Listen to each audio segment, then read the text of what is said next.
Hey, writers, these are probably my favorite lessons in this unit. Today, we're actually going to collect our research. We're going to find some of the answers to those questions, and we're going to find information that we want to use in our nonfiction stories. So, today is all about doing our research. So, I'm going to show you how to do some primary research today. Um, One thing that nonfiction writers need to do is conduct their investigation. And one way we can do that is with primary sources. In the collecting phase today, you're going to collect research for your writing with primary sources. Don't worry, we will use secondary sources too. So pay close attention to the two different types. One type of research is primary research, and we can use Walter Wick's book, A Drop of Water. One way that we can find out facts about things around us are to actually do those things. Um, let's look at these two pages from Walter Wick's book. If you dip a wire frame in soap solution and pull it out, the wire edges will be connected with bubble film. The film shrinks, revealing the smallest possible surface area within the structure.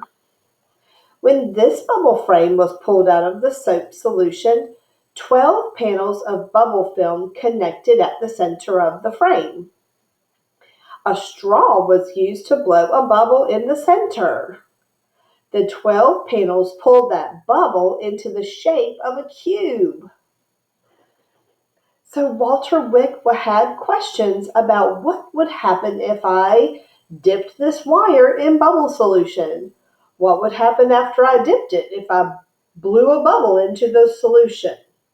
And then he took pictures and wrote down his observation. And then in the drafting phase, he turned that into sentences.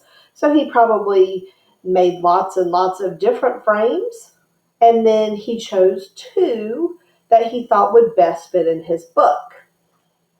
Another author who has done primary research is our friend Jean Craighead George. Listen to how she writes about her communication with her dog. No matter how old your dog is, you can speak to him in his own language at any time in his life. Hello is a good way to begin. Dogs greet each other by sniffing noses. To say hello to your dog, sniff toward his nose. That's dog talk. He will answer by pulling his ears back and close to his head. What he is saying is, "Hello, leader." There is also the joyous hello. When you return home, your dog greets you, bounding, tail wagging, body swishing, and with his head lowered in deference to you. He might lick you to seal the welcome. You don't have to lick him back. That would please him, but he will love you even if you don't. A hug or a head pat is a joyous hello to your dog. So you can just imagine Jean coming home from shopping or wherever she was during the day, and she's thinking about her book about dog communication, and her dog runs up to her and she observes his body movements. She observes what he does around other dogs. And so that is her primary research. Then she probably went and wrote down some notes about what her dog did when she came through the door. All right, so today you're going to gather primary research. So I thought I would show you my research, and this would be another good example of what you can do. I'm going to switch over to these sources. So primary research, these are going to be your observations. So you going out and looking at soap bubbles or watching your dog. For my research, I'm going to do manatees for my topic. And so I found some webcams. And so I can see manatees live. This is good if you're doing an animal. Lots of zoos or lots of research places will show the animals in the wild or in the zoo. So I can see my manatee back here in the back. And I can write down what I see. I see lots of fish. And so I started writing in my notebook. I drew some pictures. Let's see if I can get it in the right. There we go. So I started drawing some pictures. And I wrote down webcams. I wrote down where I got my information. Here was another webcam. There were about 4 or 5 right here, but they've swam off. Let's go back up to the top one. Yeah, I promise there were some manatees on there earlier. Oh, here's a good picture. See all those gray blobs? So there's about 14 of them right here. It must be real sunny and warm. So I could write that down in my notebook. That's something that I observed. There's some birds nearby watching. Looks like on the bank over here, there's some trees with that moss. Looks like I wrote down that it was shallow water, that they're kind of grouped together. Maybe it's chilly, so maybe if they clump together, it kind of like a penguin maybe.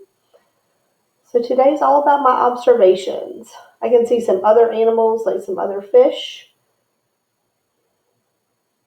Looks like a sandy bottom in this river. There's a couple. That one looks like a baby. I watched their tail movement, how they flip their tails up and down, and I wrote that down in my journal. I wrote that the water is pretty clear where they are, like it's pretty easy to see them. This in this camera, it looks like there's a shallow area, but then there's also a deeper area. So I know that the shallow water is probably warmer than the deeper water. So if it's chilly, I know Florida's a lot warmer than where we are. So anyway, I'll keep looking at those webcams. And then I also went in my photo box and I pulled out photos that I actually took when I was in Florida. And that little white blob right there in the middle, that's a manatee.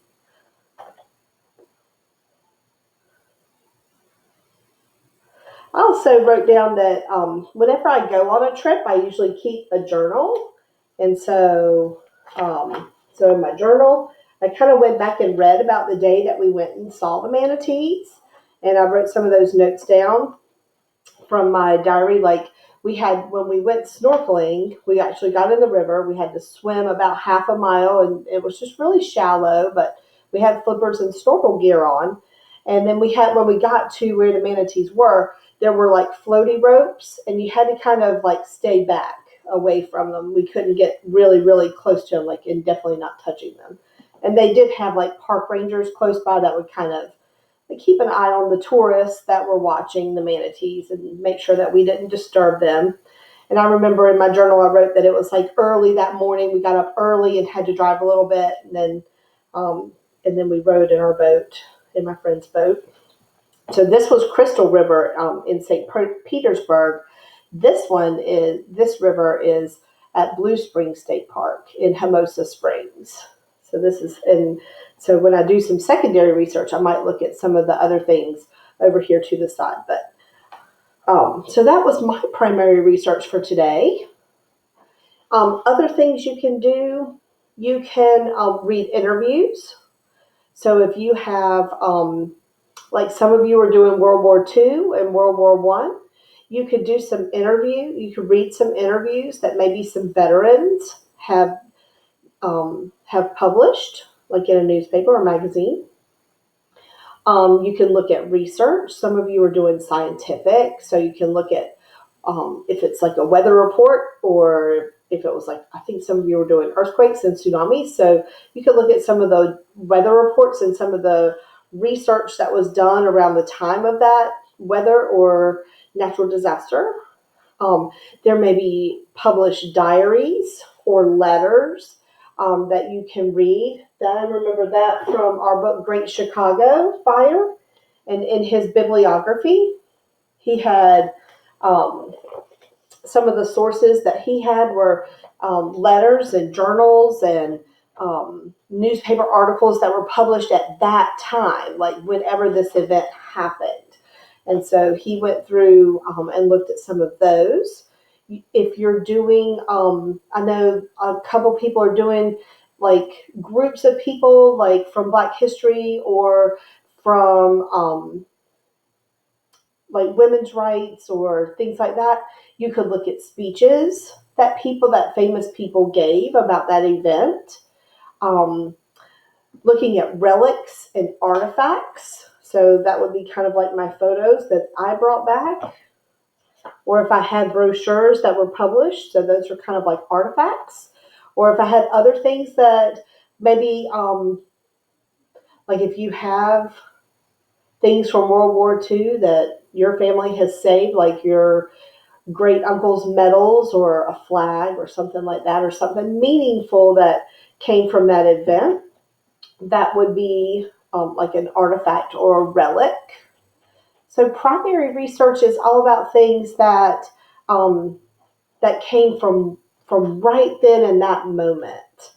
Um, it's things that you could observe right now in your backyard, or an experiment that you want to do, like Walter Wick, or it could be something that I did a while back, like my manatee trip. Um, so in your notebook, you're going to take notes, things that you might want to include. On the side over here, I kind of put where I got that information from, and I'll post a better picture of this. I'll scan a picture of this into the assignment. And then I just took notes about, over here, I just took notes about what happened and what I remember, and looking at that webcam, just kind of what I saw. And you can draw pictures, anything like that. So when you're finished, I want you to take a picture of your notebook, and that's how I'm going to do your attendance for today. And I look forward to seeing what primary research you come up with today. And then tomorrow, we'll start working on secondary research. So that's where we're going to look at books and magazines and websites. So today is primary. See what you can observe or see what you can find that was written about an event or about a person at the time that it happened. Okay? All right, good luck. If you have any questions, I'll open the Zoom at 1:15. If you need help, I can help you on your face-to-face days. And also when we have library this week, if you are in the group that has Media Center, then the SEALs will be another resource for us to help collect research. So don't feel like you have to do everything today. This might take a couple days. All right, but just try to get a little bit done today so that I can take attendance. All right, talk soon. Bye-bye.